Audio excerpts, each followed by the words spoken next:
आज हम डिस्कस करेंगे गैसियस एक्सचेंज इन इंसेक्ट्स के बारे में। तो इंसेक्ट्स किसे कहा जाता है? कीड़े मकोड़ों को। और गैसियस एक्सचेंज क्या है? गैसियस एक्सचेंज रिस्पायरेशन के प्रोसेस का एक खास स्टेप होता है। रिस्पायरेशन का प्रोसेस कौन सा प्रोसेस होता है? जिसमें एनर्जी रिलीज होती है। रिस्पायरेशन का प्रोसेस जो कि एनर्जी रिलीजिंग प्रोसेस होता है, उसमें ऑक्सीजन बॉडी के अंदर आती है और कार्बन डाइऑक्साइड बॉडी से बाहर की तरफ रिलीज होती है।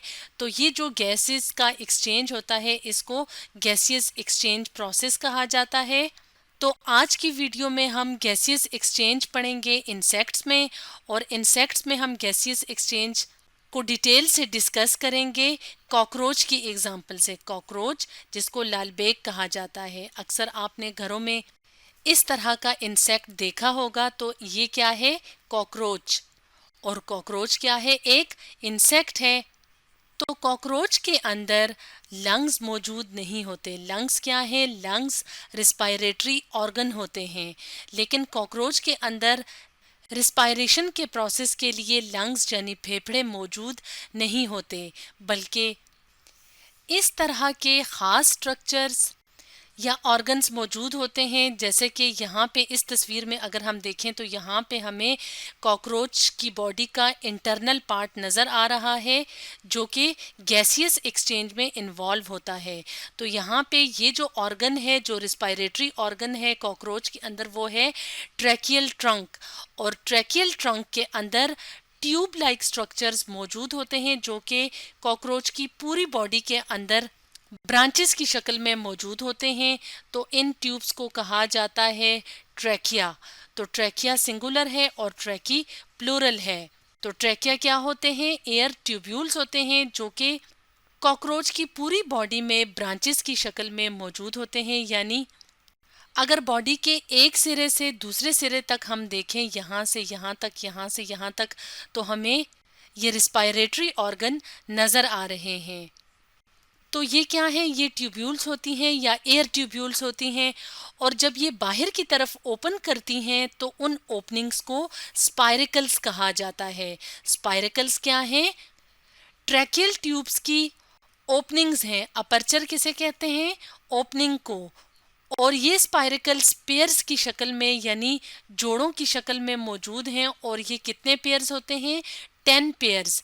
यानी ये एक पेयर हो गया, इस तरह से ये पेयर, तो इस तरह से टोटल 10 पेयर्स जो होते हैं वो स्पाइरिकल्स के, या जो ओपनिंग है ट्रैकिया की, वो इस तरह से मौजूद होती है। और यही वो ओपनिंग्स होती हैं जिनके थ्रू ऑक्सीजन अंदर आती है और कार्बन डाइऑक्साइड कॉकरोच की बॉडी से बाहर की तरफ निकलती है।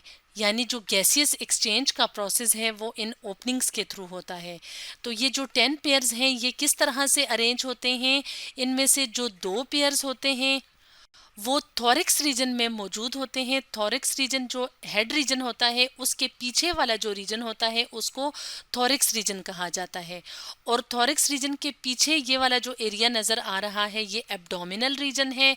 तो 2 पेयर्स ऑफ स्पाइरिकल्स जो हैं वो थोरिक्स रीजन में हैं, और बाकी के जो 8 पेयर्स हैं स्पाइरिकल्स के, वो एब्डोमिनल सेगमेंट्स में मौजूद हैं। एब्डोमिनल सेगमेंट्स का क्या मतलब है? कि अक्सर जो इंसेक्ट्स होते हैं उनकी बॉडी सेगमेंटेड होती है, यानी इस तरह से कंपार्टमेंट्स या खाने खाने से बने हुए होते हैं। तो अगर यहाँ पे हम कॉकरोच की एग्जांपल से समझें तो कॉकरोच की बॉडी में भी जो एब्डोमिनल पार्ट होता है वो सेगमेंट्स में यानी कंपार्टमेंट्स में डिवाइड होता है। तो हर कंपार्टमेंट के अंदर जो है वो एक स्पाइरिकल का पेयर मौजूद होता है। जैसे यहाँ पे अगर हम देखें तो ये पेयर यानी ये मुख्तलिफ जो सेगमेंट्स हैं कॉकरोच की बॉडी में, तो उसमें ये पेयर्स मौजूद होते हैं। तो ये जो ट्रैकी हैं ये फर्दर डिवाइड करते हैं, यानी ये आगे मजीद और छोटी ब्रांचेस में डिवाइड होते हैं, जिनको क्या कहा जाता है? ट्रैकियोल्स। जैसे यहाँ पे अगर हम इस तस्वीर में देखें तो यहाँ पे ये स्पाइरिकल की ओपनिंग नज़र आ रही है, और उसके बाद जो ट्रैकिया है यानी जो एयर ट्यूब्यूल है वो फर्दर डिवाइड करके जो स्ट्रक्चर्स बना रही है उनको ट्रैक्यूल्स कहा जाता है। और ट्रैक्यूल्स क्या होती हैं? थिन वॉल ट्यूब्यूल्स होती हैं। यहाँ पे ये एक ट्रैकियोल का एक सेल दिखाया हुआ है और ये क्या है, ट्रैकियोल्स, यानी ट्रैकिया जो है वो ट्रैकियोल्स बना रहे हैं। और इस पूरे स्ट्रक्चर के बाहर क्या चीज मौजूद है, काइटन, यानी जो बॉडी वॉल है वो काइटनस मटेरियल से मिलके बनी होती है, जो कि सपोर्ट और प्रोटेक्शन का काम करता है। यानी ये जो बॉडी वॉल है ये क्या कर रही है, इंसेक्ट को प्रोटेक्ट कर रही है। तो यहाँ पे ट्रैकियोल फ्लूइड क्या है, जो ट्रैकियल ट्यूब्स के अंदर जो फ्लूइड मौजूद होता है, सॉरी, ये जो ट्रैकियोल्स होती हैं ये एंड करती हैं जिस स्ट्रक्चर में, वो क्या होती हैं, छोटी छोटी डक्ट्स होती हैं। और इन डक्ट्स के अंदर फ्लूइड मौजूद होता है और इस फ्लूइड के अंदर ऑक्सीजन डिसॉल्व होती है। यानी जब बाहर से एयर इंस्पायरेशन के प्रोसेस के ज़रिए, इंस्पायरेशन यानी इनहेलेशन का जो प्रोसेस होता है जिसमें कि जो एयर है वो बॉडी के अंदर जाती है, तो इन स्पायरिकल्स के थ्रू जब एयर अंदर जाती है तो उसमें ऑक्सीजन की ज़्यादा मिकदार मौजूद होती है। तो ये जो ऑक्सीजन है ये जब इन ट्रैकिया से फिर ट्रैक्यूल्स से मूव करती है तो ये यहाँ इन डक्ट्स तक जाती है।